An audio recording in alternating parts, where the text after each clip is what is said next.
Everybody, to this regularly scheduled work of the South Tahoe PZ, would you all please stand and join me in the pledge? I pledge allegiance to the flag of the United States of America and to the republic for which it stands, one nation, under God, indivisible, with liberty and justice for all. Thank you all for coming. We've seen a little bit more in the boardroom each time, although the news around the state keeps getting worse. So go figure. Anyway, do we have any public participation? Any comments from the audience that are on non-agenda items? Not seeing that. So how about corrections to the agenda or consent calendar? I'm seeing lots of head shaking, so let's go with a motion on that. So moved. I didn't move anything. Okay, I'll move it. I move approval of the agenda and calendar. Nick's got a second on that. So. A motion and a second. If we can trust the vote. Yeah, don't let this get too sloppy. I know I only got 2 meetings left. But don't let it just be great, all right? Well, keep your standards up. Has been checked. Yeah. 1, 2, 3, 4. Okay. Okay, so we are going to move on to item 6A, which is a presentation about our fiscal year financial statement 2020. Yeah, Justin Williams is here from Rudy and Nelson, who were the district auditors, and he's here to give a report on the June 30, 2020 audit.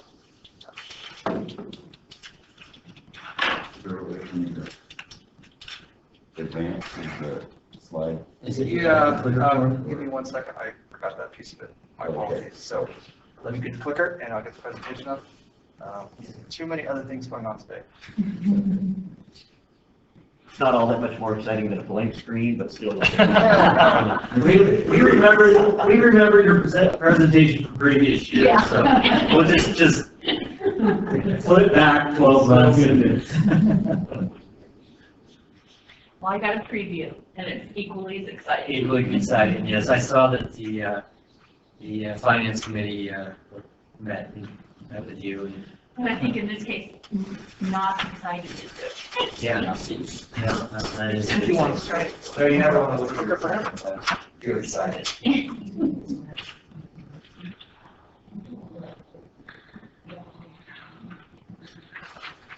Just talk amongst yourselves. Here's some water conservation jokes, Dwayne. You like some of my ideas? We like those. Go in the shower head, see if you put the water. Wall plate. What? Wall plate. Wall plate? If that people get it after or before they run the water, so there's no splash. Those are good ideas. I think we should go with that. Waterless tubes. You're lovely.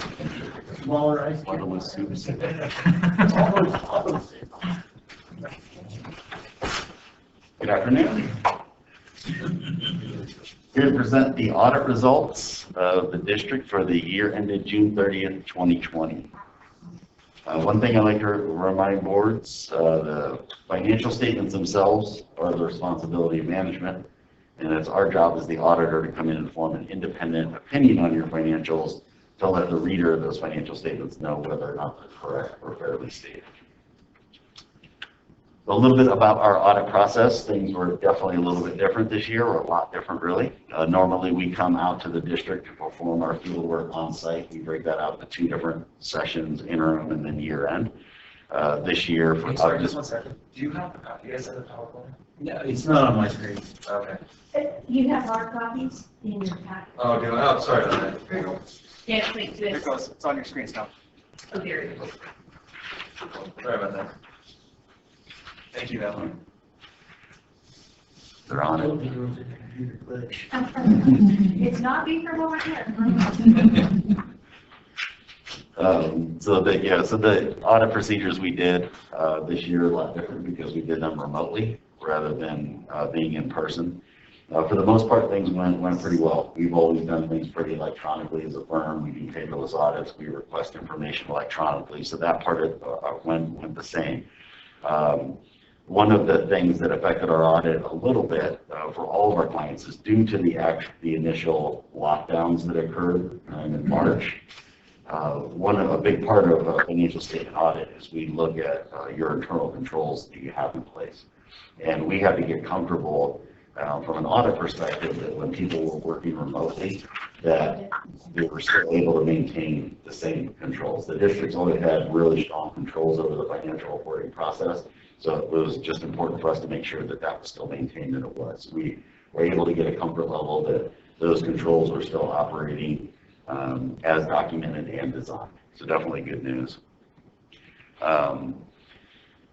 Different types of controls and areas that we look at cash receipts, revenue, we look at the cash disbursements and expenses, making sure things are properly approved, HR, payroll, making sure that people are getting paid what they're supposed to.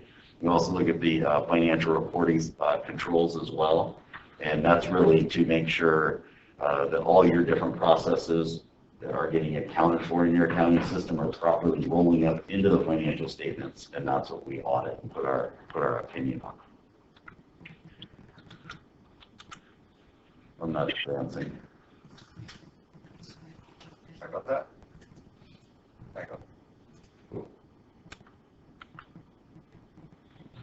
Where do you want it? Good. All right, thank you. Then the year-end phase, again, this was done, we're in September. We did this remotely from our offices. We still had our same audit team that would normally be out here. We were just working in our offices doing the audit remotely. Did some video calls with staff to try to keep it as much as normal as possible. Different types of testing we do at year-end. This is where we're testing the numbers. We're testing year-end balances. We're testing activity throughout the year. Big focus of that testing is on cutoff. We want to make sure that we're comfortable with the June 30th year-end cutoff. Higher risk of error at that time of year just because there's different types of journal entries that are being done that are outside the norm during the course of the year. So auditor is going to concentrate a little bit more on that cutoff. Also do the single audit procedures and then prepare the financial statements to make sure they're in accordance with all of the standards. So as a result of that audit process, we issue 5 different reports or letters. The audit opinion, the government audit standards report, single audit, communication with those charged with governance, and then a report to management as well. I will go over the results of each of those. Independent auditors report, this goes in the front of your financial statements. This is the main one. This is our opinion on your financials to let the reader know whether they're correct or fairly stated or not. Good news is we have an unmodified opinion here, which is a clean audit opinion. That's definitely what you want. Our audit report goes on for about 1.5 pages to let you know that, but there's one paragraph in there that says the financial statements as presented are materially correct. So definitely good news, clean audit opinion is what we have. Other report we issue is the government audit standards report.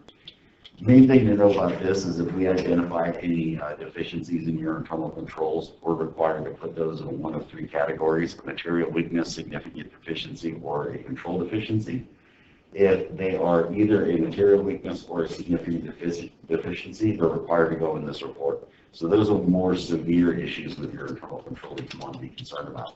As you can see here, we have none of those that rose to that level, so definitely good news. Other part of the audit is a single audit. Any organization in the U.S. that receives more than $750,000 in federal funds in a given year has to get this additional single audit under the uniform guidance. So it's additional procedures that we have to do over your federal funds to make sure that they're recorded in accordance with the grant agreement and are in compliance with the federal requirements. And as you can see here on this report, we had no compliance exceptions or material weaknesses or significant deficiencies related to the controls over that funding source. So definitely good news again. The next letter that we issue is separate from those, your audited financial reports. This is communication with those charged with governance, you as the board. Main point of this letter is we're required under audit standards to communicate certain things to you other than our audit opinion, and this letter accomplishes that. Nothing significant on this, pretty standard. One thing I will point out, though, we're required to let you know if we have any audit adjustments. So we're presented with the books essentially to do our audit. If we make any changes to that, it's called an audit adjustment. Even on the best audits, we always have a few of those. And we have some clients that have 40, 50, or even more audit adjustments. In this case, we only had one, which was a pretty minor one. Definitely good news. We look at a whole lot of different things and a lot of different testing and a whole lot of different samples. So just that one audit adjustment is good. And the reason that's also important is because throughout the year you receive financial reports from the district. So if the auditor comes in at the end of the year and has to make a bunch of adjustment or changes to your numbers, you would question the validity of that financial information that you receive. So the fact we just had one minor year-end adjustment is definitely good news. The last report we issue is called the management report, and these are they're called control deficiencies because they don't rise to the level of material weakness or significant deficiency. General recommendations, things that we noted. Your policy is for the board to receive a financial report every quarter, and one was skipped in September, and actually that should be 2019. So the September 30th, 2019 financial report, just due to the timing of that report, didn't get submitted, and so we noted that. Again, not a huge deal, or if it were anything significant in terms of your internal controls, we would consider that a significant deficiency or material weakness. This is just a general recommendation too. Since that's your policy, make sure to follow it. So in conclusion, whole lot of results right here. Unmodified opinion, clean audit opinion, definitely good news. No material weaknesses, significant deficiencies, or compliance exceptions. We had just the one management letter comment and then only one audit adjustment. So very, very good audit results. And I mentioned this to the finance committee too, that when you look at the number of things that we look at and all the samples that we pull and processes, controls, and everything that we do, to ultimately end up with these types of audit results says a lot about the quality of the staff you have, particularly in finance. They do a great job in making sure that the books and records are in good shape to ultimately end up with these types of audit results.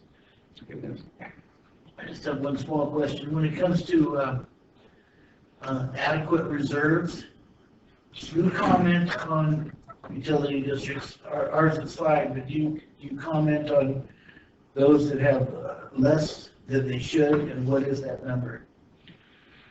That's a good question and a very common question.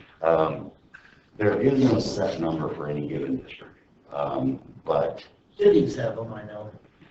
well, yeah, I mean, there's different guidelines. Well, and it really depends on the fund. So if you have specific funds that have required reserves, then there are legally required reserves. And in terms of general reserves and what you should have, if we know that a district's going pretty low, let's say you have less than 6 months of expenditure at the end of the year in an unreserved amount, then we would probably make a note of that. Or if you have a policy that specifies a particular amount in a fund is required to have that, then we would, and you went below that, then we would report that as a finding as well, because you're not in accordance with your own policy. Thank you. Do I maybe one comment? I know in working with a lot of districts, we've used consultants that specialize in reserve studies that look at the district's business and what their different reserve categories are, and advise them on whether they think they're at an appropriate level or not. Yeah, I'm sure we're fine, and I want to take the moment to say that for a good 16 years now, there's just been no problems at all. And that's a wonderful thing to see. That takes, it spans a lot of people like Debbie's careers, and shows the dedication that people have to excellence. I sure appreciate it. No, yeah, it shows the excellent work that her and her staff do day in and day out, 365 days a year. That's right.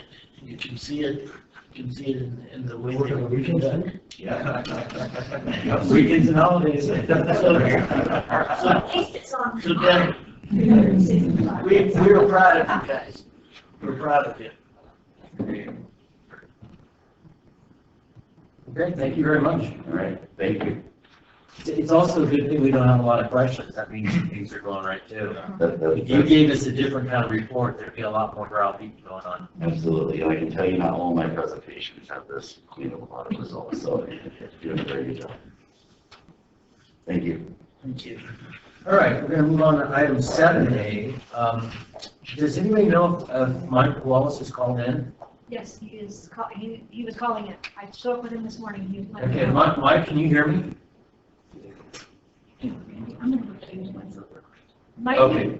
Mike, you might need to hit *6 to unmute your phone. And just for the record, Kelly's gonna recuse herself from this one. So, yeah, *6, Mike, Jim's gonna give his presentation first, and hopefully you'll get your microphone working and you can come in after that. So we'll let Jim go. Okay, I think I got it working now. Okay, Can you great. hear me now? Yeah, I can hear you loud and clear, Mike. So Jim is gonna give Yeah, his presentation on this, and then we'll give you your shot. Sounds good, appreciate it. Good afternoon. Mike is the owner of Sierra Tahoe Picks at 1526 Emerald Bay Road. Today, he's seeking relief for his water and sewer charges due to the fact that he does not use these services from roughly October the 15th through April the 15th. And I'd like to remind the board that according to our administrative code, 6.1.2B and 6.1.3B, the billing of water and sewer service charges shall be billed upon the applicant's connection to the district system. And that basically means that all district customers are required to pay utility charges every quarter regardless of water and sewer is used or not. So at this time, I'll let Mike address the board with his thoughts. Thanks, Tim. Go ahead, Mike. Hi, good afternoon, everybody. I did read your agenda meeting where it says staff recommends that the district adhere to the administrative code. I completely understand that, and I wouldn't be making this phone call or requesting to be on the agenda. What happens with us is we don't have a underground water line coming to us. We feed off the F Street water tanks with a 2-inch line that goes above the ground with a backflow preventer feeding our concrete plant. You guys make me remove that at certain points in October when it gets cold. So this is more of a matter of you're not providing water to me. It's not that I shut the plant down. I'm still running, and I'm running it on my well. And so I completely understand, you know, the administrative code. But you don't provide water for those months. Yeah, that's an interesting point. Do you have a comment to that, Tim? I think what he said was that we require him to remove his backflow. Yeah. So in other words, he has no access to our water once that backflow device is off. Is that correct, Chris? I believe so, because that That's line, correct.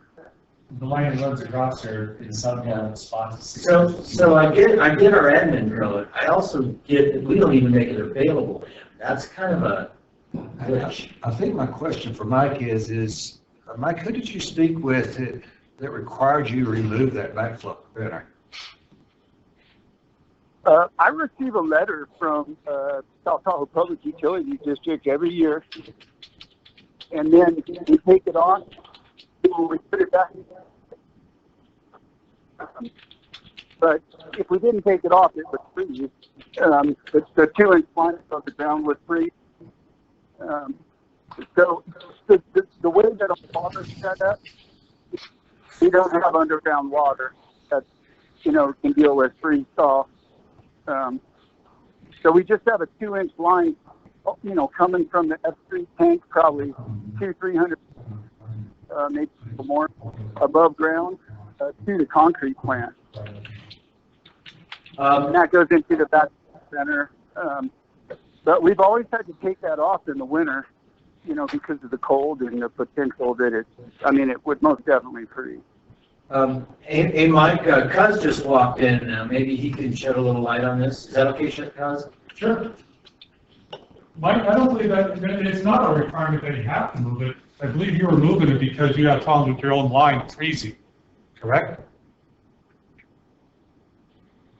Well, yeah, I mean, it's the line that provides the water from SCPUD. Right. I mean, but it can't be used in the winter because you've been up there. I mean, you know how the line goes. Yeah, that's your line, from the meter to your plant. So because it freezes, I believe that's why you. So our water from the tank to the meter is underground and doesn't freeze? Correct. Correct. That meter's at the property line? The meter is up, way up on the hill by the tank, closer to the tank. Yeah, the meter's probably, 30 feet in the tank, and it goes underground. My question is, does any of the line and or meter that we supply freeze? No. No, apparently where I connect into the meter, no, you guys don't freeze up there. So the water is actually onto the meter year round? You could access it. Correct. And what we do is, we go up there and turn it off. We usually have to call SCPUD. They'll come and turn it off and turn it on for us, each and every year. So the private line is exposed. Right, I got it. And that And meter that's is, just the way the water's always been, and we've just never had any issues. And then, things are tight now and coronavirus and everything. And we did get a little relief from you guys, and we very much appreciate that. So yeah, listening to the way Cuz says it, it would be my line that's freezing. So I guess I just don't have any services from you guys in the winter. I just thought it would be different than like the second homeowner that only comes up 2 or 3 times a year trying to not pay the bill. So I thought it'd be worth a try.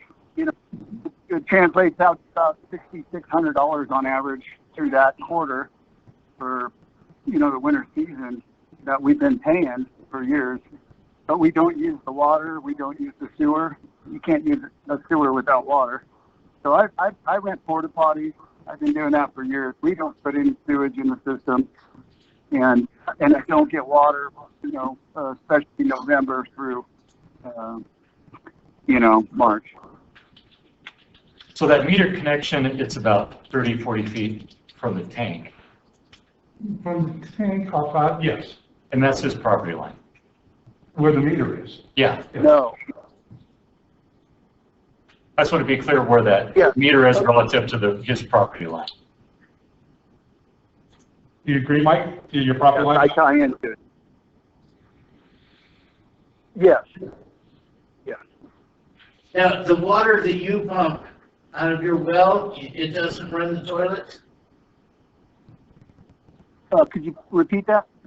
Does the water that you run out of your own well go to the toilets? No, I don't use any sewage. We don't actually have a bathroom at the concrete plant. I gave Melanie a copy of the most recent porta potty rental. I rent 2 porta potties year round. We don't dump zero sewage in the system whatsoever. None. And that's year round.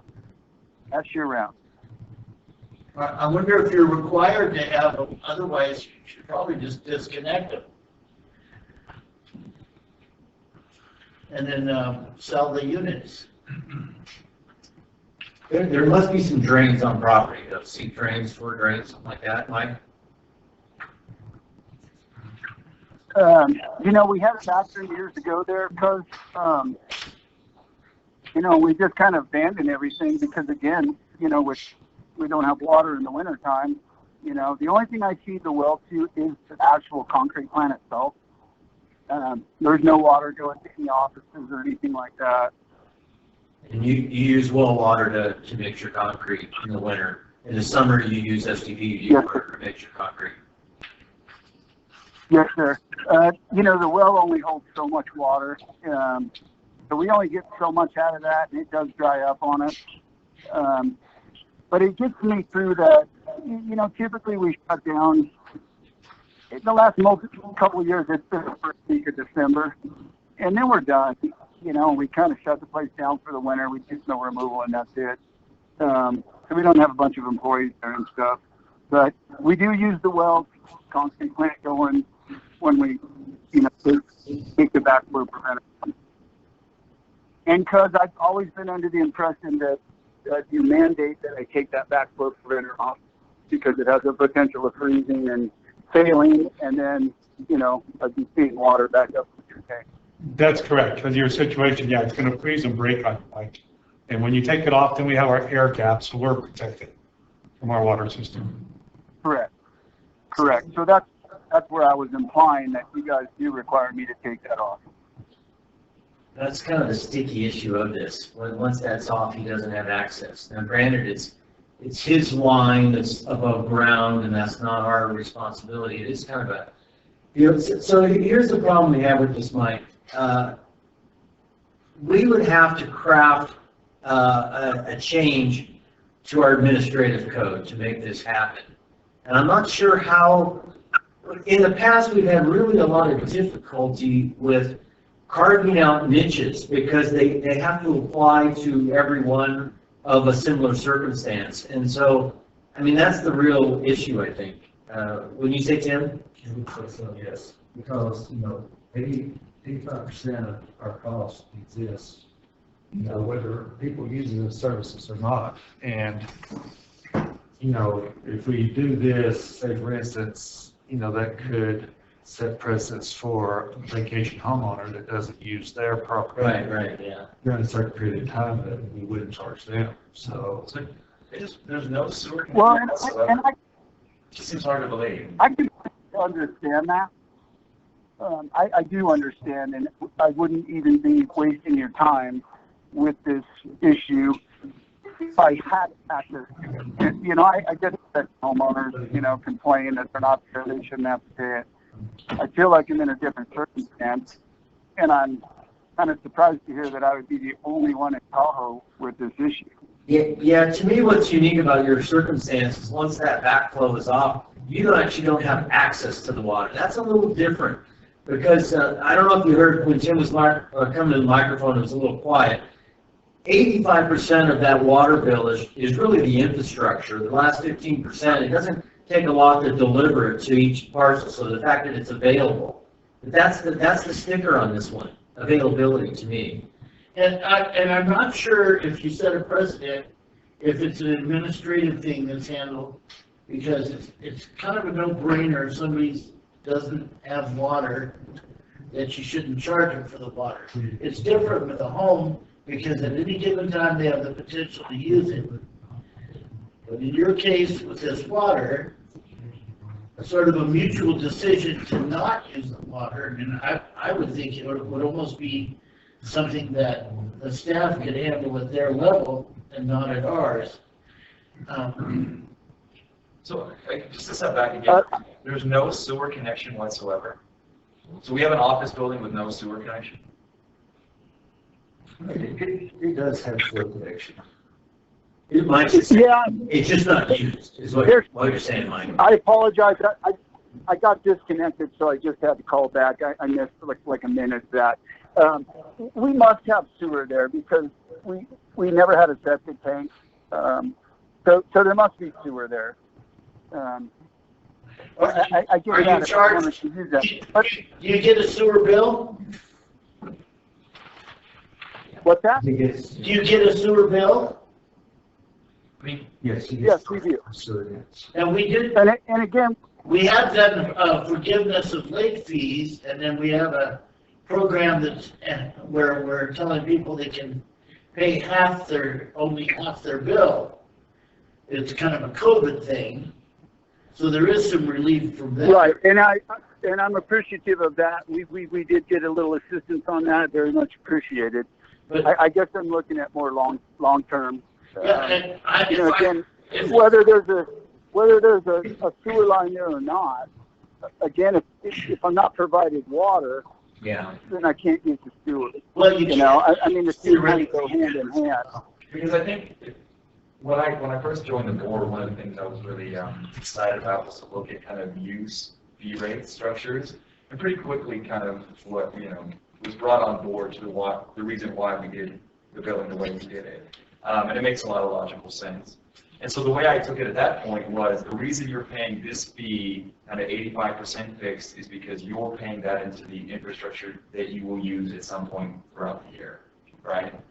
So the infrastructure need is still being required for the property owner, even if they're only using it for 6 to 7 months. See what I'm saying? So I agree with you, Randy. The availability is what's sticking with me. What's that? The availability. I completely understand your administrative code, I really do, but I really don't think what you're saying applies. There's not much survey.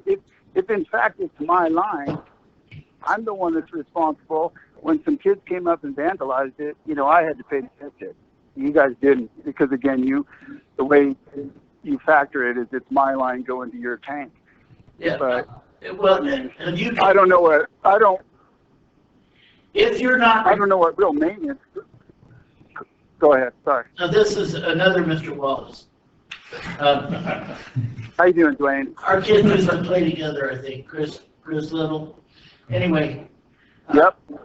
What my point is you probably have 2 or 3 sewer units that are assigned to your property, and those actually have a value that you could perhaps sell to the city or to an affordable housing project at a discount, and you would never get another sewer bill. Well, if you're not using the sewer, it stands to reason that unless you're required by the health department to have them, that you could save that sewer bill forever. I don't understand why you couldn't, but if you can't, Cuz is probably going to tell me why I'm wrong. And then when it comes to he has that look in his eye, even though I can't see his mouth. But when it comes to the water, I see your point on the water, and if we're not supplying with the water, it's not like a vacation rental where it'd be available if you just go in and decide to turn it on. It takes another. It's a huge difference. It is a huge difference between having a second home and my situation.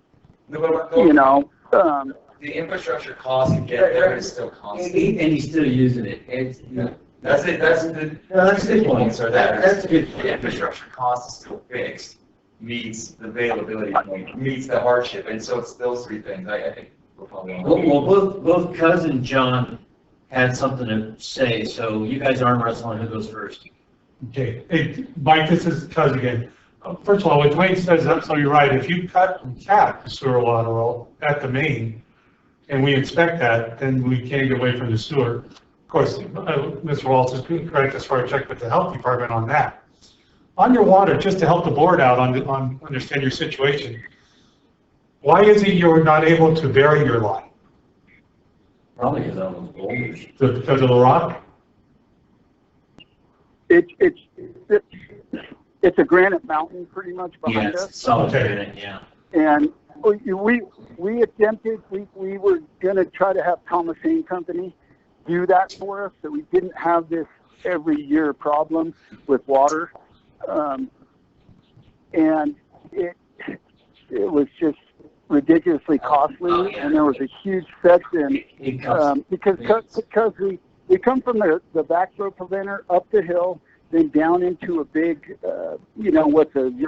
creek, down into kind of a valley, and then back up again.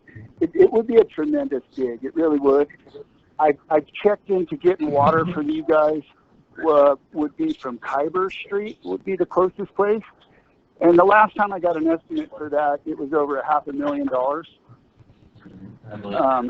We have excuse me for interrupting, but I think we have a line up by South Upper Truckee that goes across the river, and we insulated that. See, my old history comes back. You can't insulate for a season though. And I don't know if you can insulate it year round or not, because Well, wrap it, it wouldn't be that expensive. It would have to be heated. No, you have to heat it. Yeah, you could throw it, heat it, then you got your electric. Yeah. Wouldn't be that much. You could heat the line and insulate it. I was just going to add that fire flow availability is a component of the infrastructure that's covered by your water bill year-round. Dwayne had said something earlier about if there was any way this could be taken care of at staff level. I guess because you're here, the answer to that is no. Well, I mean, we can take it under consideration and bring something back, if the board would like for us to do that. I'd actually like you to look into this a little bit because Nick has a great point. The 85% is maintaining the infrastructure wherever you use it, even if it's just seasonal. I'm just hung up on this. It's not available for him to use. Right. And that's what bothers me a little bit. Yeah, me too. And I think maybe kind of one of the ideas I was kicking around is the explanation was provided was almost looking at it to some degree like a variance process, if you know what I mean, where if there's a break in the administrative code, you would have to make certain rationale being, not that it just was at your property line and you just didn't want to do it, but you would have to represent the hardship, like the granite or construction costs or whatever that would be to justify why you would be exempt. So that way you can kind of defray. I like the variance analogy. And accept it. Because building departments and planning departments do that all the time. So that way we have some ability to review it, so it wouldn't be by right. And then situations like this, I mean, what are you going to do? Normal people can't pay that bill to draw the line like that, right? Yeah. So we'll just make the. Okay, Mike, so maybe not the best answer you're looking, but the answer is we're going to look into it and sharpen our pencils a little bit. And we do what government does best, we delay. That's all I'm asking for, and I'm not gonna, I have a lot of respect for all, I know pretty much all of you in one way or another. We do a lot of work with you guys. You've been nothing but good to me and my business and everything else. So I certainly appreciate the fact that you will look into it, and that's all I can ask for. And you might, in the meantime, you might ask the health department whether you have to keep the sewer. If not, you can save money by disconnecting. I think you've got backhoes and things like that. Dig it up, cap it. That's something that I'd be willing to look into. We've always thought maybe we'd have a good year, maybe someday we'd have enough money to be able to, run a line from Kybers. But we just don't. We only run 6.5 months out of the year, and it's not the big lucrative business that some people think it is. But I mean, that's all I ask is that you guys, take a look at it for me, and I'll accept whatever decision you guys make. And you look into the sewer, it might be some savings. You might be able to sell to an affordable housing project at a reduced rate or something. Get some money out of it. Dwayne, I didn't even know we could do that. So it's something that I would check into for sure. Yeah, we allow the transfer. We don't charge a transfer fee to when units are transferred into affordable housing. So you could find the affordable housing project, maybe offer them at a discount, move through that. Okay. I think we certainly need some affordable housing up there. Yeah, there's one on it's called Sierra Pines by Julie Lane and Tata. It's going to be 248 units. Yeah, I was just reading about that one. All right. Thanks, Mike. Thank you. Appreciate it, everybody. Have a great day. That was complicated. Thanks, Mike. There was more to that than I thought there would be. More to it, yeah.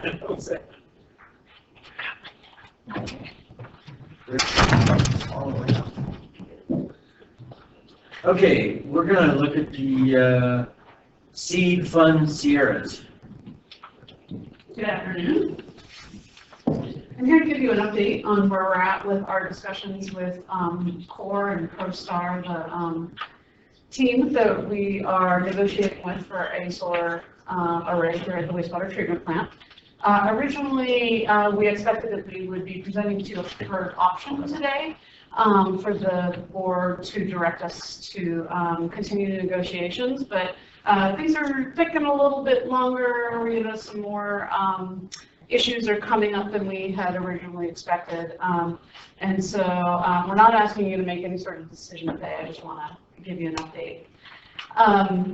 So since Denver was here, is it the last board meeting? Yeah, 2 weeks ago. Okay, 2 weeks ago.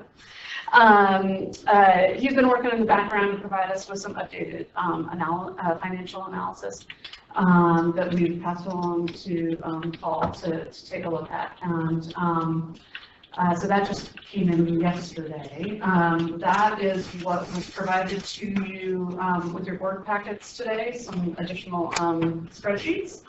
And those are for the 4.2 megawatt system that would offset 100% of the wastewater treatment plant's average consumption. The differences between what we gave you today and what was presented last time, option 2, which is the 0% escalation, the contract term was extended to 25 years. What you saw last time was just 20 years. And that looks like it would make about a $2 million difference, a $2 million increase in the savings that we would see over the term of the PPA versus the 20-year PPA. So, but I don't want us to get too hung up on the 4.2 megawatt system, because some of the other work that we've been doing in the meantime is we've been having some conversations with Liberty about how a solar array here at the wastewater treatment plant would tie into their system, how that would affect our tariffs with them, and how much additional power they would be able to handle coming off of the wastewater treatment plant and being fed into their system.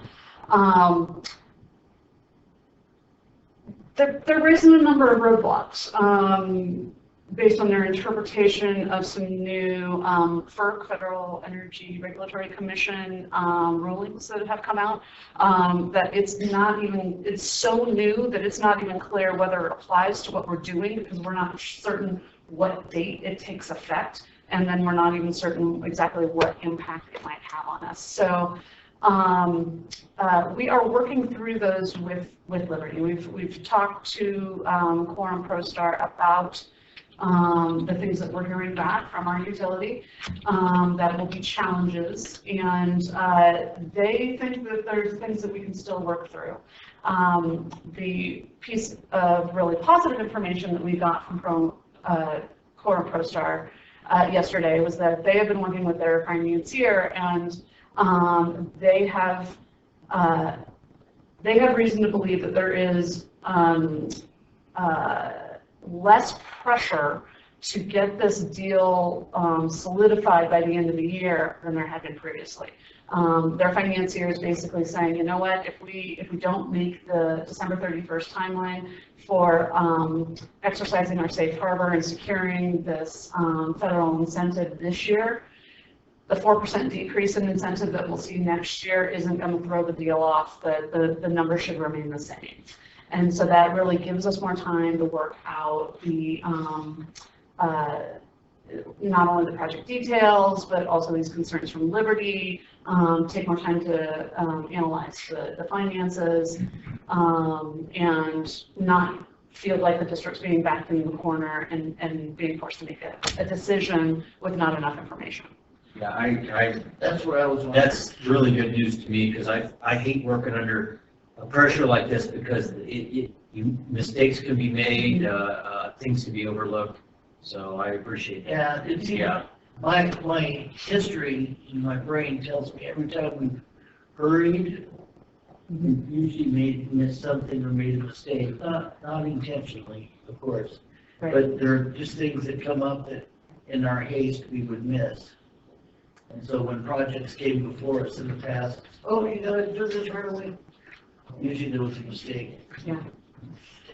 And Nick, you had some interesting information that you Yeah, just no, provided. just a few things I would kind of, add to this conversation that kind of in a much broader context, if I might. One of the kind of interesting things that we could talk about renewable energies for so long, the conversation was it's just too expensive. It's just too expensive. Right. Now, actually, the problem is in the free market system that us in the United States kind of built our foundations upon. The problem we're finding ourselves in opposition to is an overtly regulatory environment and politicians that support crony capitalism. That's where we find ourselves. And so Nothing new there. no, it's not. But I just want to make that point heard because, in everyone's daily lives, there are going to be conversations about renewable energy and people exist in different political realities than my own. I think this point of honesty is incredibly important.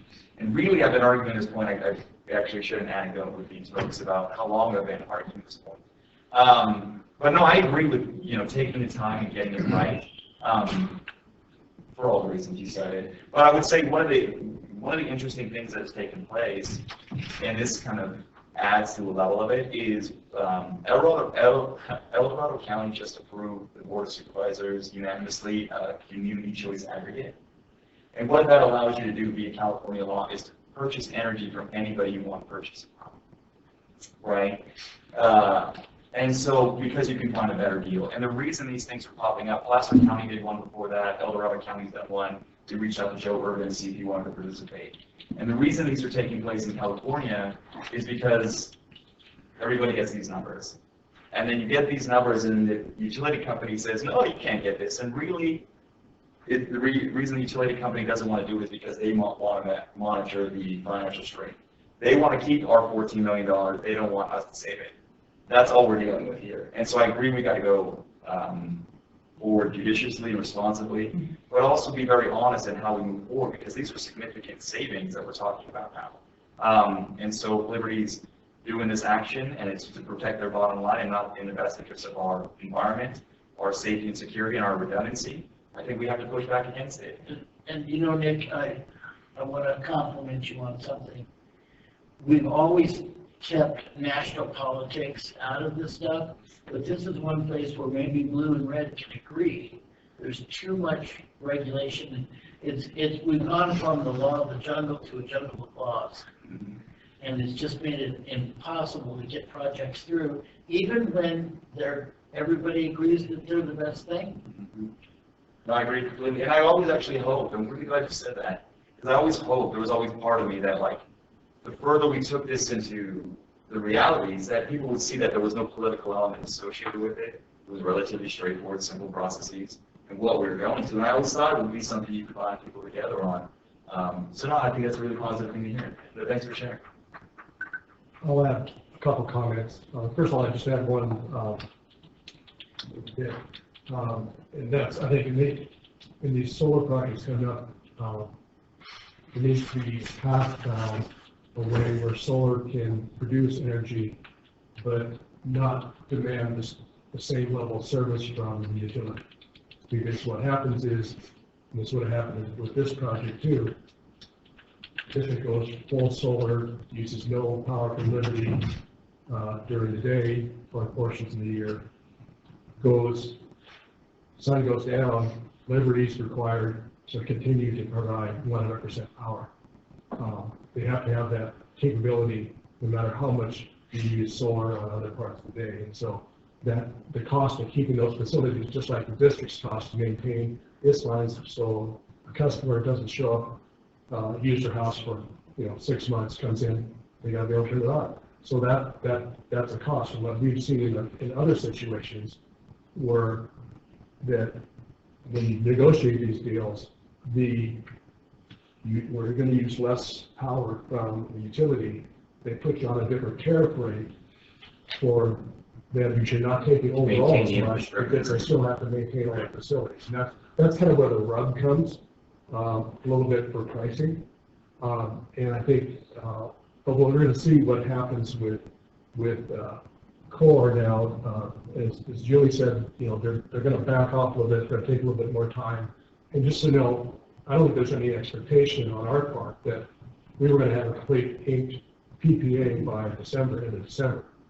But they wanted enough commitment that they could start moving forward and designate equipment for the tax credit, which is good. They are willing to back off on that some now. It looks like they're gonna arrange to come out here with their engineering folks and meet with Julie in the second week of December to firm up what, from their engineering perspective, what they're going to put together.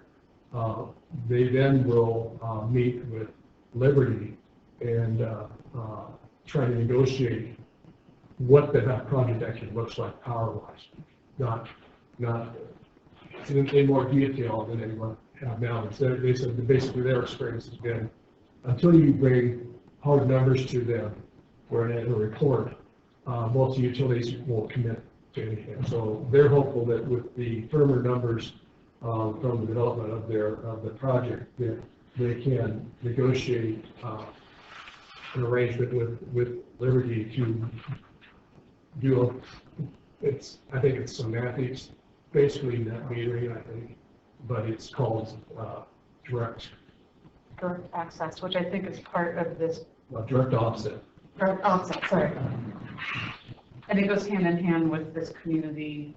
It can, yes. Aggregate. And so, because to some degree, what I'd add for Gary is it's correct with Liberty, managing the system, but I would look at it as any kind of market commodity. Mm-hmm. Oftentimes, you have people developing said commodity, and the distribution system's handled by a third-party source. Here, Liberty wants it all handled by one source. For lots of reasons, we don't do that. For many, many more reasons, we don't do monopolies. And this is why. And so, Liberty's arrangement should be that they will be able to exist in a market situation, much like we accept bids for any of our projects, to see if they could compete to maintain the system. Because at some point, that's all they would be needed to do. Because I don't have any inherent need to kind of have their bottom line in addition to what we need them for, and that would be to maintain the system. And so if they can come up with the best price and the best the best numbers to do that, if we as a community made additional steps, fantastic for them. But at that point, it becomes just pure market realities. So one of the things that CORE and CoStar have mentioned to us as a limitation that they have discussed with Liberty is the capacity of the grid around our plant to actually take more power without improvements. And they said that would be the limit is about an additional 3 megawatt. And so anyway, the size of this project and the amount that we would be feeding them in excess during the day, it's going to take more engineering to figure out even whether the grid can handle what this particular project would, what would make it possible. And so that's another reason why, we're not ready today to ask you to, give us direction on this specific 4.2 megawatt project. And what we come back to you in, January or whenever it's going to actually start to come together might look different than what we've talked about so far. That's a good point. There's a lot of them. There's that aspect of it. There's the aspect, what can be negotiated with Liberty as to what they will allow to come back onto the grid. And if they don't allow anything on the grid to go back into their system, you may have to size the system to start, where it would never be. Yeah, then we get back to the behind the meter thing. Well, you get a smaller system. Something that we can consume all of it. Right. There's a little moneymaker sitting over there. Literally, I don't mean to be facetious, but a smaller system that would just feed just the amount of power that Liberty would accept, because they're a Nevada utility that changes a lot of the rules. But is that what you're talking about? Could be a possibility. Well, I think you would feed just the plant. Just the plant. So whatever like that night, 100% of the plant's needs are, say it's 2 megawatts, I don't know what it would be, but you can go 2 megawatt system. That was my guess. What's that? 2 was my initial guess. It might even be smaller. But yeah, I think you would make plans, you would size, let's say, conduits from wiring or something from the system into yours to at least plan for expansion so that if things did change, you could add more solar panels on at a later date and then maybe do what we're hopefully trying to do right now, do the 4.2. Later. Yeah, when it yeah, becomes so do possible. later. Don't let the perfect be the enemy of the good, Right. right? Mhm. I mean, we saw, again, let's just use that 2, let's just say that's where it ended up at. Mhm. We saw the 1 paid out, Mhm. so 2 is gonna be, we don't know those economic numbers, but we know they'll be better than the 1, so we can feel optimistic. Not as good as the 4, but better than the Right, 1. so we're still saving money, still economic, and I agree with Gary, then, you know, kind of the exercise at some level just remains constant. We just have to kind of shift with the realities of, you know, what we can get done. You know, thank you so much for keeping it moving forward. Yeah. And we had, HDR had taken a look at these projections based on what equipment they're using and so forth, and at least I heard that they feel that what they're proposing is relatively, can be done with what they're saying. No, that's interesting. I didn't know they were on this that quick. Yeah, so they've run checks on it, but there's still a question of whether they have included enough impact for snow and hauling during the summer. Mhm. And so we've asked them to look at that again to make sure that is taken into account, because that could impact both how much maintenance they got to do and what the panels produce. Yeah, we're a little concerned that they're probably overestimating considerably the amount of production that they could account for in February, unless you got somebody out there. Yeah, a lot depends on the heights and panels off the ground. Yeah. Just year to year, I mean, you know, it's not.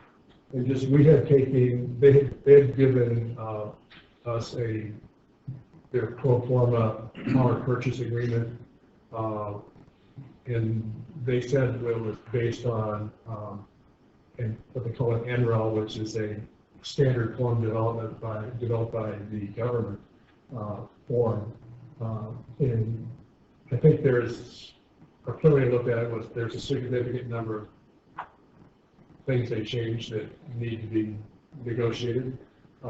And in what I probably will recommend to you, once you get further down the road, is to retain a consultant that specifically has extensive experience negotiating PPAs, because that is a area, it's a very niche area specialty, and they can, that language in the contracts can, beginning with the financial aspect, can make or break a system from what you thought you were going to get to what it actually ends up saving you. Would it make sense to do that now, to work with our finance and engineering now, instead of waiting till after, you know, we're way down the road with it? I don't think we're there It needs yet. to be firmed up. I think we need to get stuff firmed up with what, from an engineering aspect, and from what Liberty will allow to occur. You know, in particularly now with the overlay of this new FERC rule, HDR said basically all the utilities just got this not too long ago, and no one knows what it's going to look like. And the city plans on doing it. There's a group of others that might help us pay for that, you know, pay for that. Could be, they could use the advice as well, and so maybe we could share the cost. It's possible. Otherwise, they may make mistakes that we don't. We don't want them to make any mistakes either. So I think right now the ball is going to be in their court to do some legwork, and, you know, whether it's later on December or January, February, we'll see. But Well, I'm sure you will be here 2 weeks from now, going over this again. It very well may be. All right, so no action to take? Thanks, Julie. Yeah, thank you so much. Yeah, thank you. Very smart. Great. So smarter. Great. Yes. Tim, I believe you're back up. We're going to discuss the possibility of extending our consumer assistance program. yeah, we talked about this a little bit at the last board meeting, and staff went back and came up with a couple of options. One of the options was to continue doing what we were doing with the program that ended on October the 30th. And then we looked at the customers that took advantage of the program before, and three of the largest customers that took advantage of it, you know, they got credits of a little over $17,000, $16,000, $11,000. And then the next one they got a credit was, you know, a lot less than those three at about $3,800 or $3,000. So we came back with these two options of continue to do what we've been doing with option one, with the 50% relief on the sewer bill. And then option two would also be a 50% relief up to $3,000. So we'd like to hear what your thoughts are on that. Just off the top of my head, I kind of like the cap, but on the other hand, it only applies to 3 people. So it's like, are we really singling those poor folks out? The other thing I was thinking, and Dwayne, I'm sure thinks different from me, prior to this week, my thought was we were turning the corner because of sales tax revenue was up, TOT was up, and I'm talking year over year, pre-COVID stuff. But now all of a sudden they just slammed the businesses again. And it's like, I don't want to go down that rabbit hole, but how frustrating this is. Yes. So because of this, I'm kind of leaning towards extending. I agree. Yeah, yeah. Yeah, I agree. Well, there's 3, I don't So I guess the question is do we want to go exactly the way we had it, or do we want to have a cap? I don't know, there's no shame in being a big business. In America, for some reason, you're okay if you make a certain amount of money, then everybody hates you.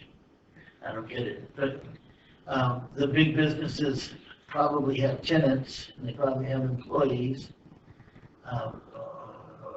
The question is, are they sending the savings to their corporate offices instead of keeping the savings here? I don't know the answer. I do know that, like, I'll give you an example. I'm telling everybody the Red Hut, they're shutting one of their stores down and they're not opening it again.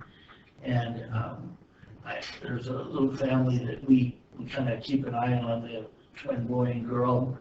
And I picked them up and took them home the other day with the mom. And so she's laid off this time again with no unemployment insurance because it ran out. There's no federal money coming. And so she's got Christmas coming and she can't put any food on the table. The schools are closed, so she can't afford childcare so that she can go to work. And you multiply that probably times, I don't know how many single parents or families. And then some of the bigger chains, like, well, there was 300 large businesses were going bankrupt like last week. So it's not our responsibility to save everybody. We're not a social organization. As I've said before, we're a public utility. We set up a fund years ago to try to help, just in case, a rate relief fund. So I'm kind of for keeping it as it is, not making it complicated. A lot of people didn't take advantage, they told me, because they thought there was some sort of, that we were going to make them fill out an application. But a lot of them that have gotten PPP loans, I guess they're called, now they can't qualify because they've already got one. And if there was money, they might not get it. So that they're wondering what in the world they're going to do. And I don't have the answer. I just, and so we have to save ourselves, but are we in jeopardy? I don't think so. I don't think we're in jeopardy right now. And if we can afford to do it, I think we should.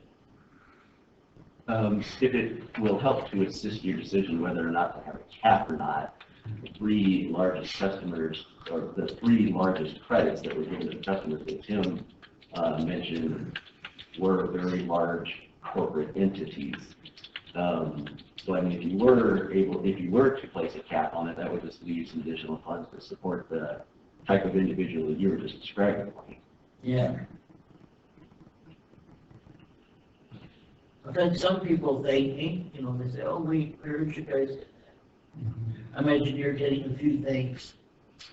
Well, of course, you know, what we've gotten is everybody missed the deadline and now they want. Are you going to extend that? We're going to extend that, so that's what we're getting at. I see, yeah, the way it covers. Well, no good deed goes unpunished. I kind of think that, I'm with Dwayne, it's like, I don't like punishing successful people, successful corporations, whatever. But I think the intent of this is for the person that you described with the family. So if, let's just try it this way.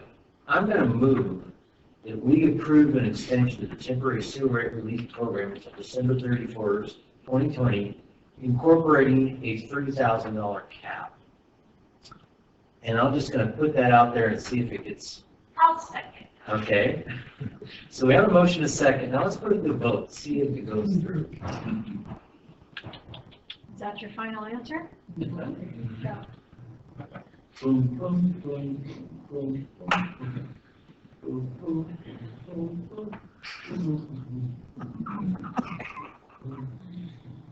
boom, boom, boom, boom, boom. Is that in honor of Alex? Yeah, may rest in peace. Let's go to Shelby. I was expecting that. That passes 3-1. Now I know I'm right. Well, I totally get it, Blaine. I get that, but I also look at who our target audience is on this. So, anyway. I didn't want to get personal. I know some of the people in the big corporations, some of them were kind of in-betweeners, where they pay all the bills and they sublease from like Marriott or something, and they've got like 30 or 40 businesses that are under them who aren't paying rent, and they're still paying their sewer bills. Right. It's no fun. Thank you. Okay, next is the Keller Heavenly Water System Improvements. I think Trevor's on the line. Are you going to handle this? I am. Okay. He's kept me in the loop, every. Before we move on, I'm sorry, I just want a point of clarification. So that last motion was to approve an extension of the temporary sewer rate relief program until December 31st, 2020, incorporating a $30,000 cap? 3,000. Okay. Since we voted on 30,000, I just wanted to double check. You seriously told me I said 30,000. Well, so we're gonna modify it. Wow. And I've got it. I want to play the tape back to make sure. See, Kelly's back again. I wouldn't have seconded. Well, I heard you too. I got two now, Ellen. Just. And Dwayne would have voted yes. No, I wouldn't want it, not that rate. I want some of that money, but, you know, that guy owes me big time. Okay, do we need to revote this, anybody, or can she just amend that? I think the vote was correct. Okay. With all due respect. Okay. So, I'm glad you checked. Okay, all right. All right. Good, I wouldn't want to do something against oil. I can tell you that what everybody up here heard was 3,000. So Okay, good. Well, you know, sitting down here, it's a whole nother world. what's the altitude? I don't know. I don't think I want to know. Okay, sorry, Julie. That's all right. Really interrupted there. Yeah, so Trevor is on the line in case I either screw anything up or you have questions I can answer. But he has kept me abreast the whole way along of what's going on with the Keller Heavenly Water System Improvements Project. So this first item here, we are asking you approve change order number 1 with Verdict Excavating Company to terminate their contract. At no cost to the district. I think that you're all aware that we have had issues getting our authorizations from the Forest Service on the environmental documentation so that we can provide those to the state, so that the state can finalize our funding package so that we can start construction and pay the contractor.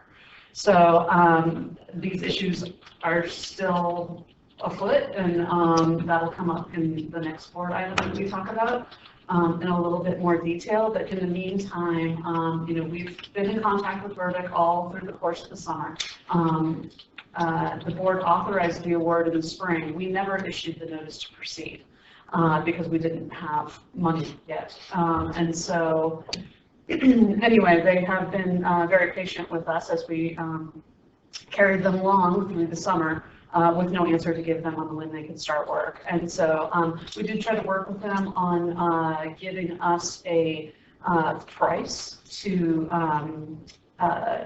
postpone the work 1 year into next season so that we wouldn't have to bid again. And we weren't able to come to terms on an appropriate escalation to the project cost to allow us to do that. So a few weeks ago, we heard from them that they would like their bond capacity back, please, and asked us to go ahead and terminate the contract. So that's why we are here today. Okay. Yeah, it's unfortunate, but we don't have the money yet, so we have to terminate it and start over again. Exactly. So with that, I'm asking that you approve change order number 1 to terminate the Keller Heavenly Water System Improvements Project Phase 1 contract with Burdick Excavating Company Incorporated at no cost to the district. So moved. I'll second that. Okay, we have a first and a second.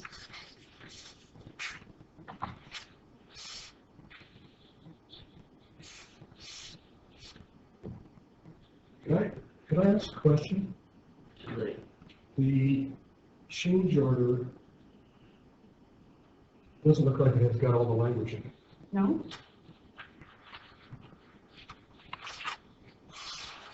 There was supposed to be some release language the last draft that I sent. Trevor, are you on? Yes, Gary, this is Trevor Cool, Senior Engineer. The copy that was provided to Burdick Excavation for signature did reflect your final version. I believe there may have been, we tried to amend the board packet, but it may not have been included. But the copy that went to Burdick Excavating did contain the final version that you provided. Okay. And so I guess the motion should be amended to include the revised change order number 1 rather than the one in the board packet. Kelly, you made the original motion. Do you want to amend it as Gary stated? Yes, I will move that as amended. And I will second that. Did you hear that right? Yes, I did. Did you put those other votes and vote again? Okay. So we've got a motion from Sheehan and a second from Wallace.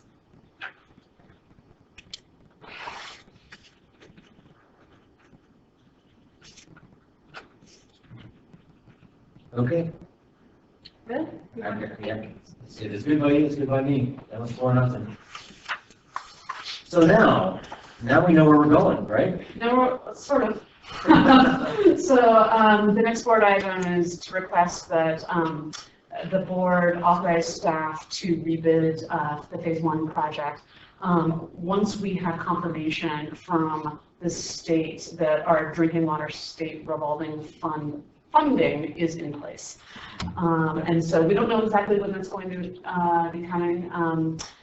John set up a call with the interim forest supervisor and the project team from the district last week. Last week?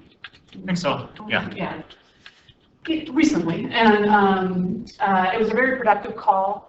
We got their whole project team on the phone, including the interim forest supervisor, and they gave us assurances that we would be able to get their final response by the end of the calendar year, which is when we need to get it to the state in order for the funding package to proceed. Lynn has some concerns that if we don't have the environmental documentation in place by the end of the year, that we are running the risk of losing our $4.5 million loan. So there is some urgency here for them to get things wrapped up. Now, the last we had heard, there was a letter that needed to go to the, to SHPO, State Historic Preservation Office, that requires a 30-day circulation. That was supposed to go out this week. Trevor has tried to contact the Forest Service to confirm that it has gone out this week, and he has not received any response. And so he'll keep trying to get that confirmation, but we may be calling on John to make a second phone call for us to stir things up. Sounds like it. Yeah, well, we're keeping on top of it. So. Any questions? Well, we discussed this in detail going up to the very first one, so I think we probably covered this very well. So I'm comfortable moving ahead with that motion.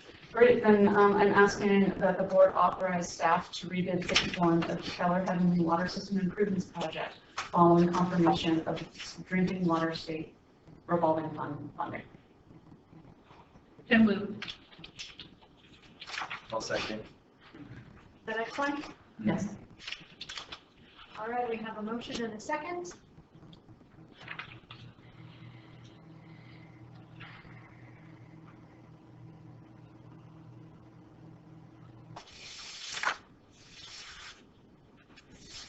Thank you very much. Okay, another 4-0 vote. Thank you. And now we're going to talk about Microsoft Office licensing agreement. I've always said if I would start my career over, I'd get into software. Especially now. Yeah, I mean, it's just like, these licensing agreements are just brutal. Yeah, and everybody's moving to a licensing agreement as opposed to a perpetual. Yes, exactly. Buy it outright. Yeah, you don't buy it anymore. Right. Yeah. Adobe's gone that way, Microsoft has gone that way, you still have the options, but anyway, so the IT department is looking to update our Office suite of use here at the district. We've been using Microsoft Office for the past 20 plus years. Right now we're using Office 2010, which is about 10 years old, and it went to end of life October 13th. And so now they're not issuing any more security updates for the product. And also the product is static. So as the new versions have come out, they've added new feature, new functionality to those newer versions, and it's starting to cause some issues here at the district. We've had several employees that have had requested a newer version because they can't work with what they've been sent by outside agencies, as well as a couple of new feature functionality for the projects that they're working on. And we don't have that capability right now. So there are two things on this agenda item. One is we're asking the board to standardize our Office suite as Microsoft Office. And like I said, we've been using it for well over 20 years. It's never been formally standardized and put on our standardized items list. But I found some documentation saying, you know, in our PC policy back in 2003, we listed as our standard software for our Office suite. And an agenda item from 2015, it was listed as a standard item that we use here at the district, but we've never formally made that standardization. So that's item one on this agenda item. The second one is to approve the licensing agreement for the upgrade of our Office suite to Office 365, which is very similar to the 2019 perpetual license you can buy, but it provides some additional features for us. By going with the Office 365 version, we're going to have some benefits where we will get feature updates as they get rolled up by Microsoft. So we're not buying a static piece of software. So as they release new functionality, that will be part of the updates to the software. So we won't have to go through and potentially buy new software, but we will be tied into a yearly licensing fee to get those features. Other things we'll be getting with this licensing agreement would be additional functionality that we don't have now, such as Microsoft OneDrive for file storage and file sharing. Right now we're using Dropbox somewhat to share large files with outside agencies. OneDrive would allow us to do that as part of this package. We can get rid of the Dropbox software. Also, we get access to Skype, Microsoft Teams. There's one other, SharePoint, which is a meeting site, sharing site we can set up. So potentially we could eliminate the use of GoToMeeting, the Zoom meetings, and and just go with this Microsoft Teams and the Skype. So it's not a big reduction in costs there, but it would be sort of a streamlining of our software along with this Microsoft platform. The final thing with this is our mail system right now is running on quite old servers, where we're running, again, an Office Exchange 2010 mail server that we're looking to update. As part of this process, we will be migrating to a cloud-based, government cloud-based mail system. That would then, we wouldn't have to maintain the software on our site. That would be done on Microsoft servers, so it would reduce some of the workload from the staff here. It would just be mainly managing access. So there's the benefits. We did look at other suites like G Suite, found the functionality was enough different that it would cause a bigger learning curve for the staff here. We also looked at on-prem licensing, and while that's cheaper in the long run, it doesn't provide all the such a functionality that the Office 365 licensing does. For about, I think we're looking at between 150 and 175 licenses. If we go on perpetual licensing, it's running $65,000 to $70,000, whereas this licensing is about $35,000 a year. So a couple of years, we'd probably break even with perpetual, but we're looking at other items within the budget that we have for licensing that we've gotten rid of.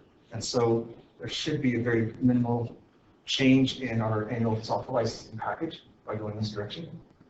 We dropped support for Springbrook and IFAS, and so that opens up some money in that budget to accommodate this addition. Yeah, I think if you're trying to go with not licensing, your days are numbered anyway. I think it's going to, the next few years, you're not even going to be able to buy the products. That's what we think too, and so we don't know how much I longer. mean, they did that with AutoCAD years ago. You know, Yep. they just said, no. Right, and we did that. You pay for it. They did let us keep the licensing for AutoCAD that we had, but there were not going to be any updates. Yeah, there's no updates, yeah. I got a 100-year-old version on my computer. Yeah, and we had a few years ago with AutoCAD as well. Yeah. And outside agencies were using newer versions that didn't work with ours, so we had to make that move there too. Adobe was the most recent one that we've gone to. Well, that's another licensing, got an old version. So looking at all the alternatives, the benefits that we have, we feel that moving to the Office 365 licensing is the best option. Yeah, unfortunately, I agree. I'm more confused than I was before, but I feel like I'm on a higher level about more important things. So, in order because I think even just the interface between staff and having it all under one function is so much enjoyable. It's so much more enjoyable. the outside files too is a big one. Yeah, it's right. You get stuff coming in, you can't even open it. Yeah. That we're getting, the requests for larger files, larger AutoCAD files, larger things we need to send out to printing and Dropboxes. It works for us right now, but I think this is a much better solution in the long run. And when we first started with the upgrade to the IT department, we were kind of wrong. We thought a lot of the stuff would last a long time, but the company sort of built in obsolescence by not being able to maintain it. And when you get to the end of life, and they're not going to give you any upgrades, and then you're relying on local people to come in and help you patch things together. Well, the biggest thing is the security concerns. I was just going to say that. That's my big concern. There isn't really any secrets that we have here, but if there could be some way to hack in and really cause us trouble. Yeah. That our biggest worry would be having them just jumble things up and then hold us ransom. Yeah. Which cities and counties, It's been happening more and more, and that's why we're trying to get on security issues. yes, well, they got all your customers' names, their addresses, social security numbers, and Right. and any sensitive things about their operations and things. So yeah, that I worried a lot about the security. You guys are on it. Okay, let's get a motion going here. You want me to read this? All right. I asked the board to find that Microsoft Office to be our standard for district's office suite and email needs. And 2, authorize staff to enter into a licensing agreement for 3 years with Microsoft for Office 365 G3 software suite for the amount of $106,000, $106,389.24. So moved. I'll second that. Motion and a second.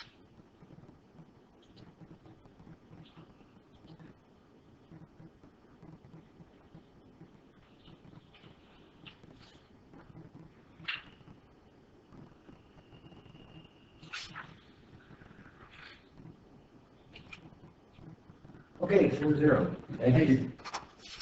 Payment claims.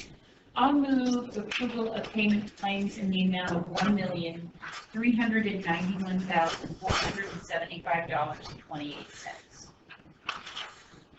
Second. Second.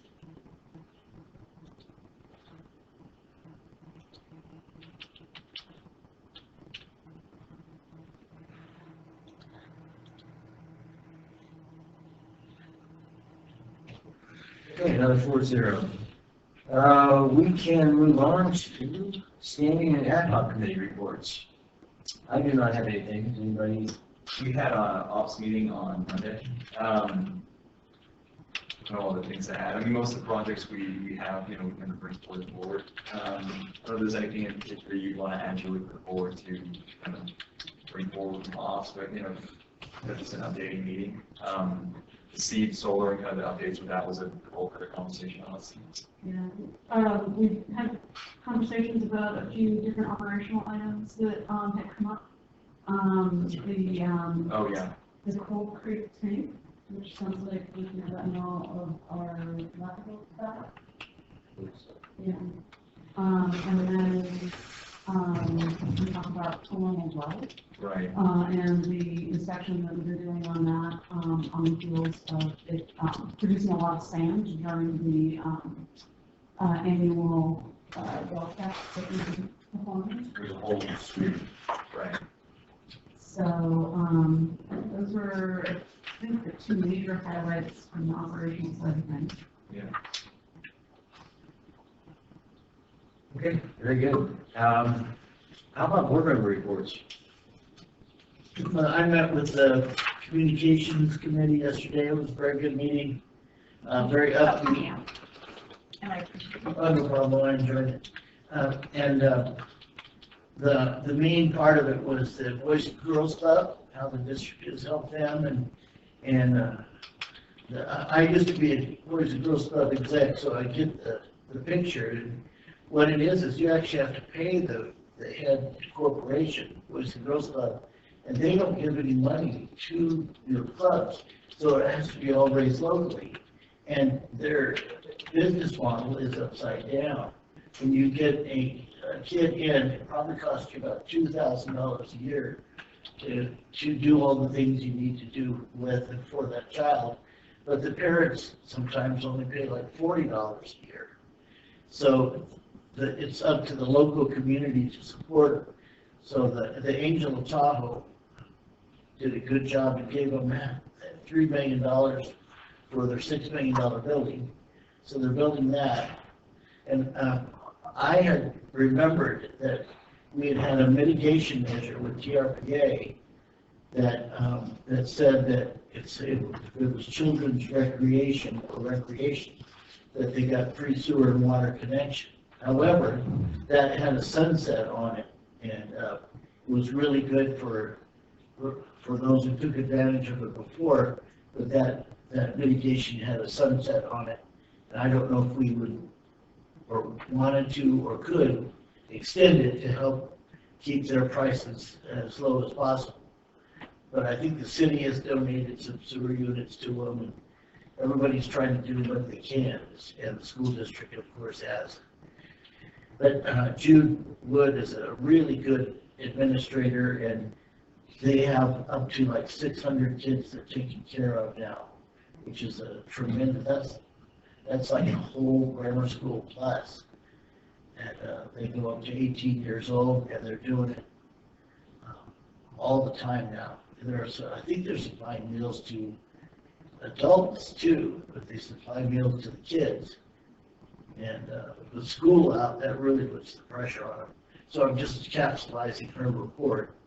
And she's a very positive person, and it's a very important part of our community, because if kids are home alone, they get in trouble. There's time to everything to do. And the time between they get out of school and when the parents get home is when most of the crimes against children are committed. So that was kind of her report, and she was there mainly to thank the district and maybe encourage the employees to do something. I thought maybe instead of having a Christmas party, the district could donate a little bit of money to the kids or something. The way things are going, we probably aren't going to be allowed to have Christmas parties. That's why I was thinking, well, whatever we were going to spend on that, we could give to the kids.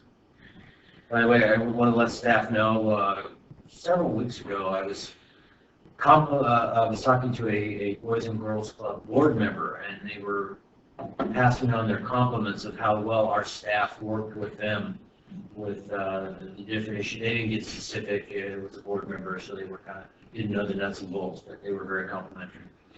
Yeah, and Jude was saying the same thing. So I'm glad we've done that. Once again, we're not a social agency, but we are members of this community, and we see things. If we can help, we should.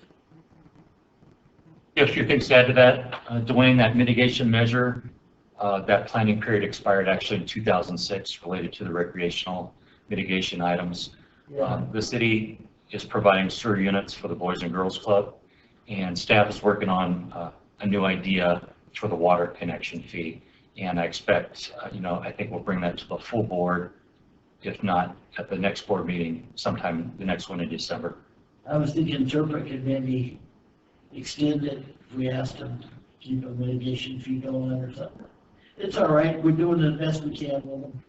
Yeah, we've got an idea we're working on. We'll bring it to the board. So my memory almost worked.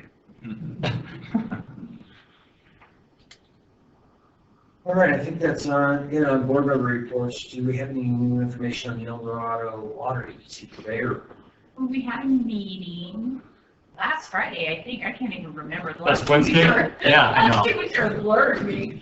But, and so that was good. And I guess the thing that is that the makeup of that board is changing, because Sheba Frenson and Brian Bierkamp, who are El Dorado County supervisors, and they are done with their term. Neither one of them chose to run again. And then Dwayne Wadley, I believe is how it's pronounced, from Georgetown Divide, was not reelected. So that means there'll be 3 new board members. And then on kind of a twist, Brian Bierkamp is going to be on the board of directors for EID. So that's a lot of changes for the El Dorado County Lottery. He's a good board member. He actually really is very good. He's been the president ever since I've been involved with it. Very, very good. Yeah, one of the main things we're working on right now is the new strategic plan for the water agency, and we just continue to remain engaged so that they fully consider the East Slope issues, our issues, Tahoe City issues, and our needs for funding moving forward as part of our cost share agreement. So, this includes support for our groundwater management agency for that work that we're doing, water conservation, water efficiency, and fire flow projects. So just stay engaged and try to keep our funding coming to the East Slope.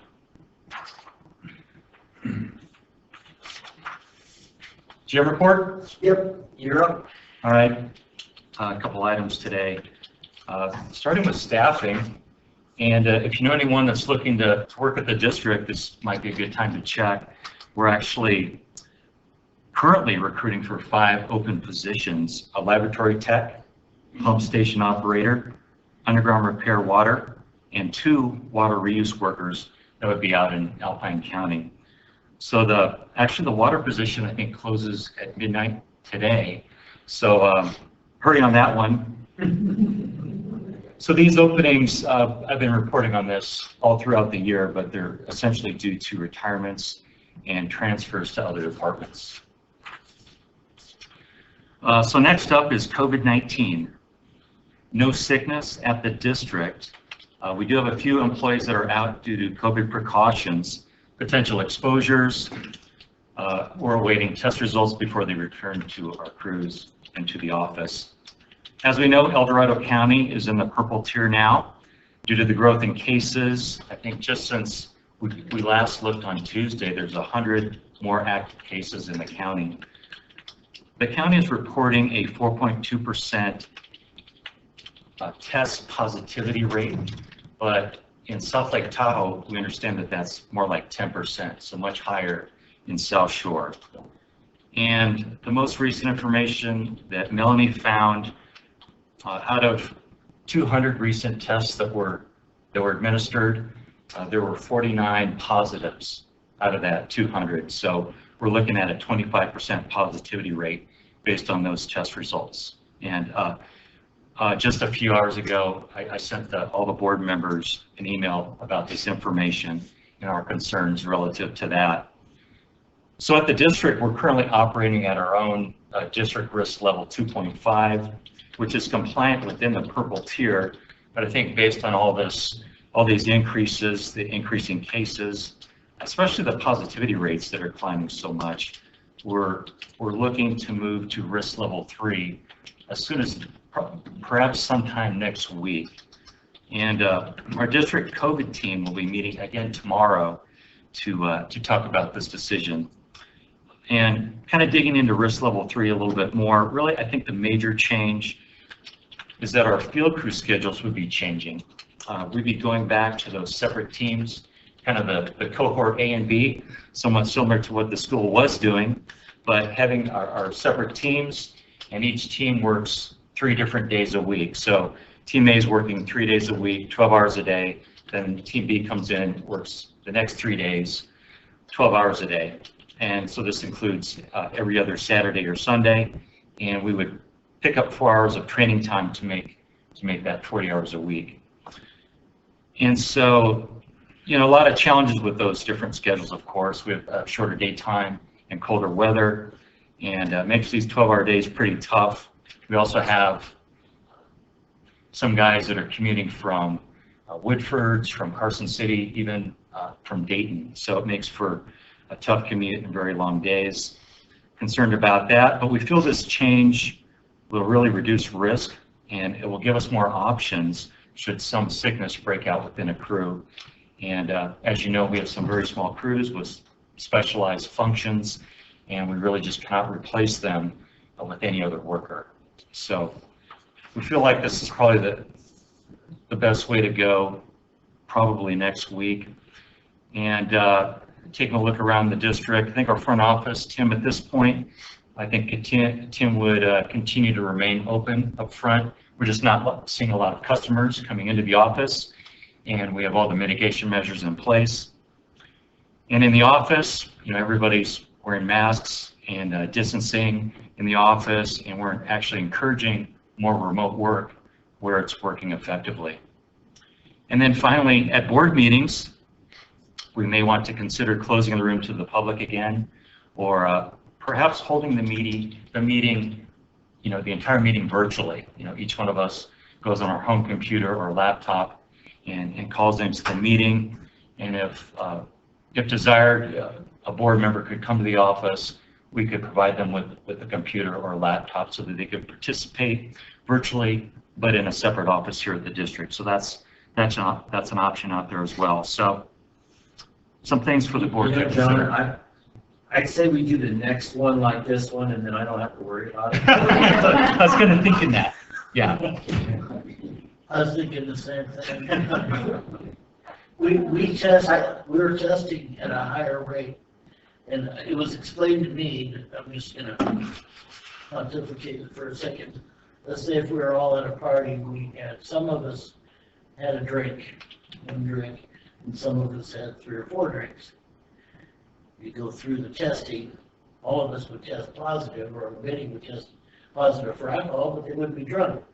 Evidently, according to some doctors, that's what's going on with this virus. Some people have been exposed to it, but they're not spreading it, and it's not affecting Actually, I was gonna ask you a question. You call in with Barton, don't you? You're on that call. Right. I think the numbers are real. I think the positive rates are going up. But of those positive rates, do they track how many of those people are asymptomatic or low symptomatic as opposed to what we were seeing 6 months ago, you know, where you much had, if you got it, you got it kind of thing?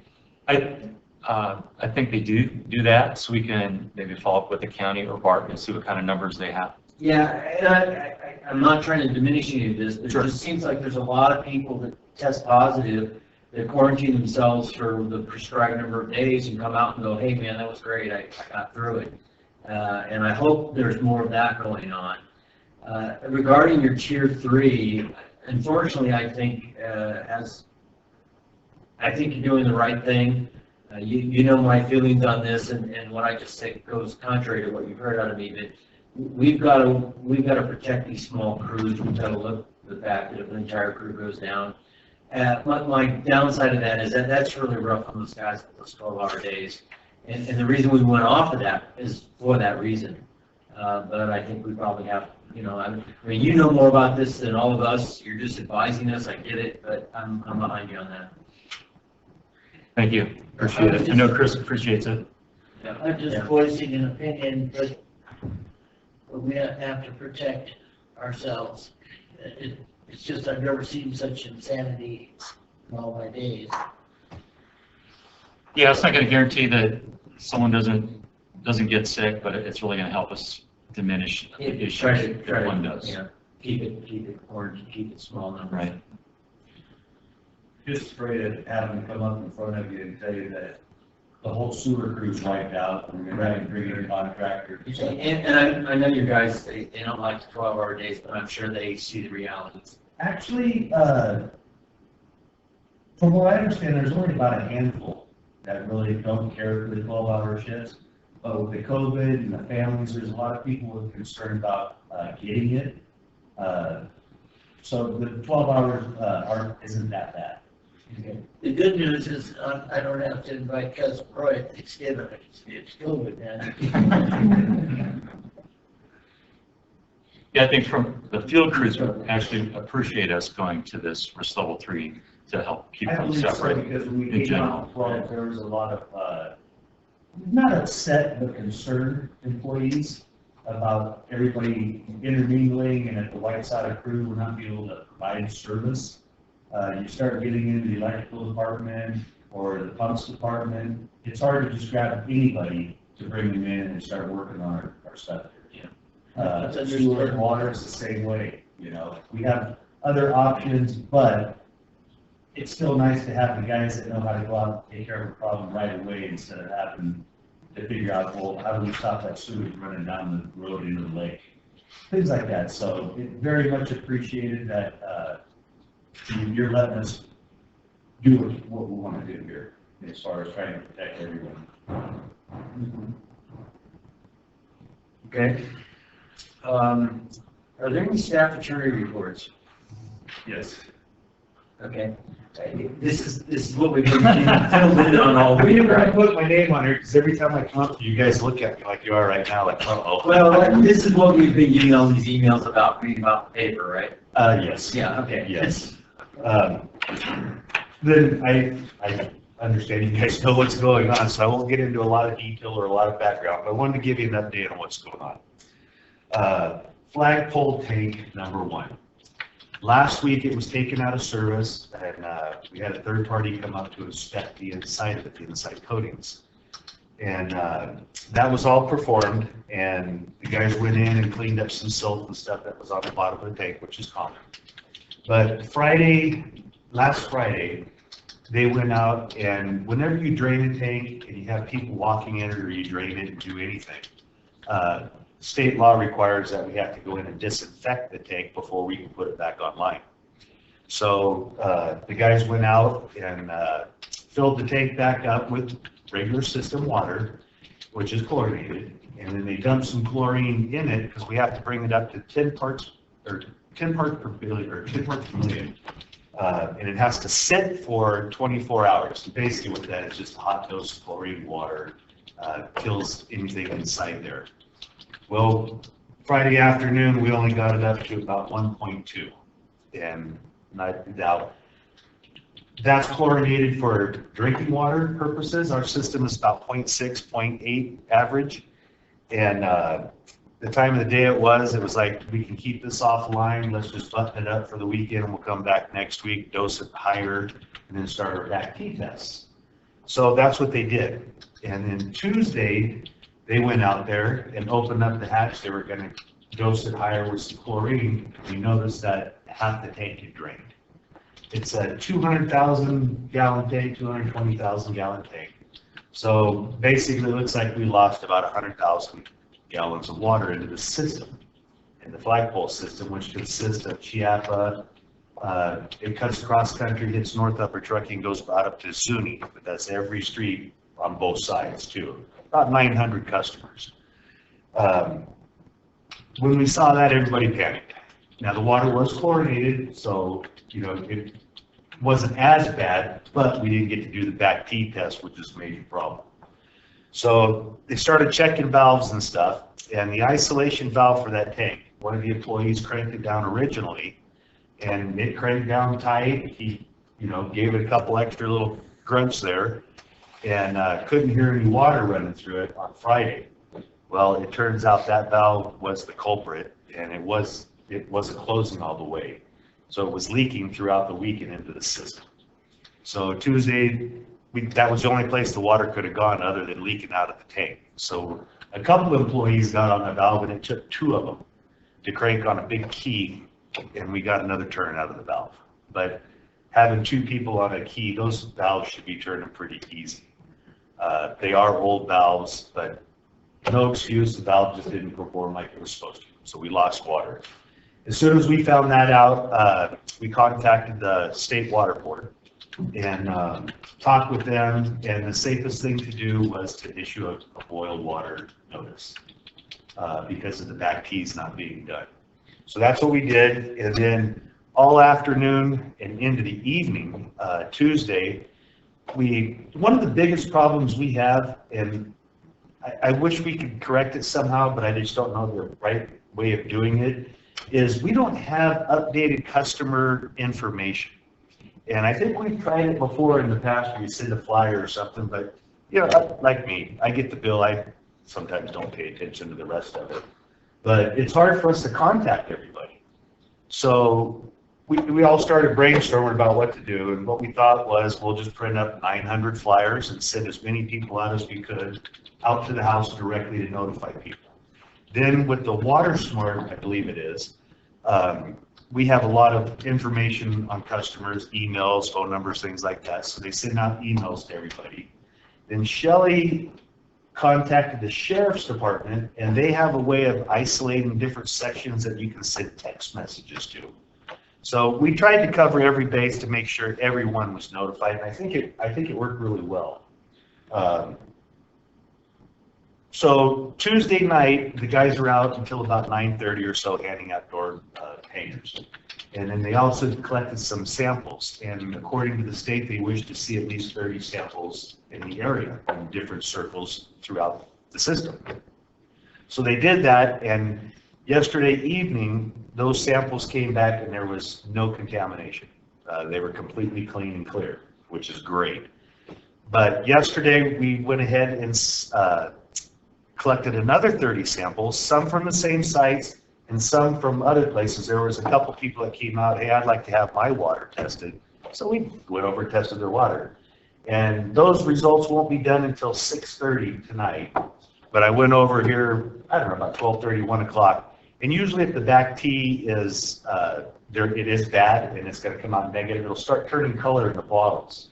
And at 12:30, 1 o'clock, we didn't see anything as of yet, so it's a good sign. So tonight, I contacted the State Water Board, the gentleman we're in contact with, and asked him that if it's 6:30 too late tonight for them to give us the authorization to lift the boil water, and it is not.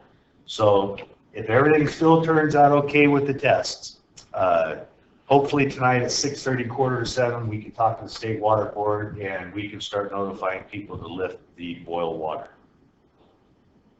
So I just wanted to make sure you guys had a good update on what's going on, and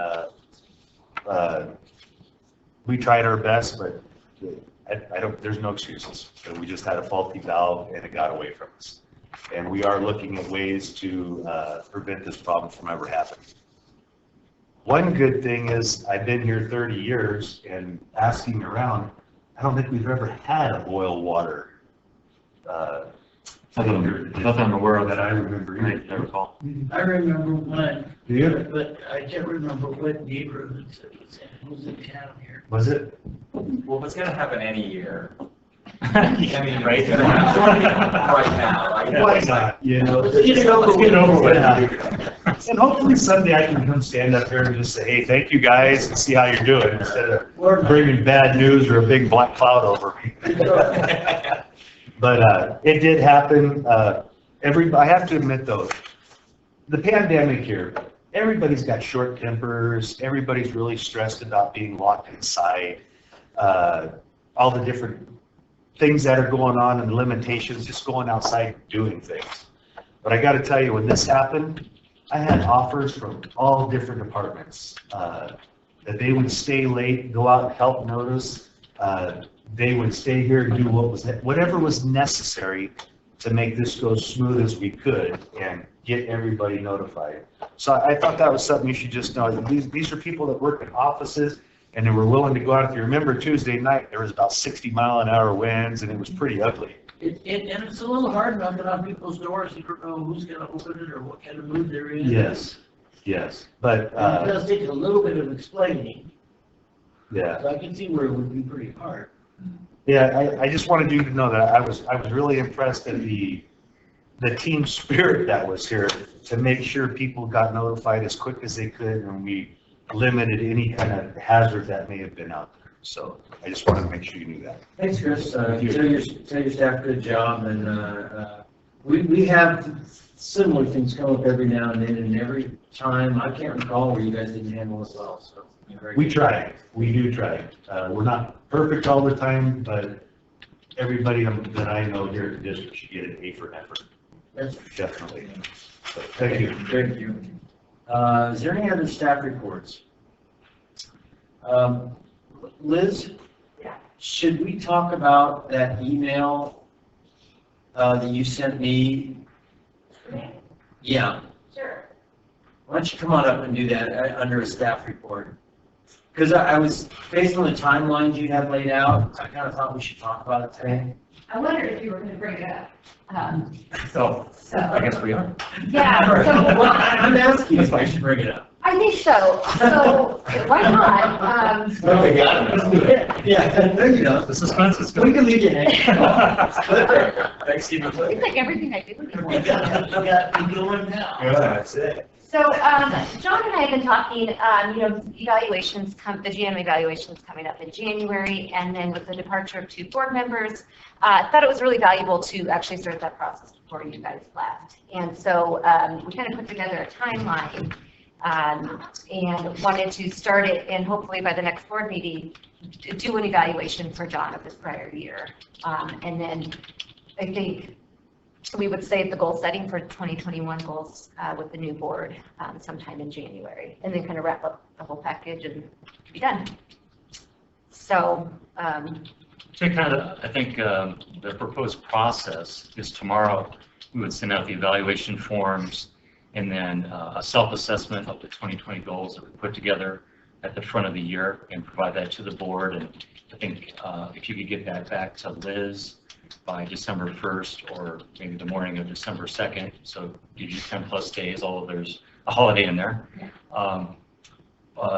And then she could compile that and bring that to the board on the 3rd. And again, that's an assessment with the existing board for the past year.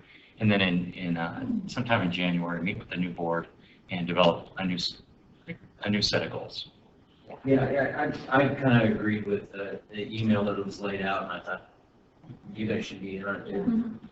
So just, the simple evaluation form, not kind of last year, I think we tried to get really creative, and so this year we're going to kind of go back a little bit. So, So that timeline's good for you all, I think. Yeah, I think. I think it makes sense, Okay. because you're gonna only have 3 out of 5 that have any basis for evaluation. Yeah, and yeah, to have it really be valuable for John, so. Cool. Sounds good? Thanks, Randy. Thanks for bringing it up. Okay, well, I kept looking at you thinking like she's gonna like I wave know. at me or something.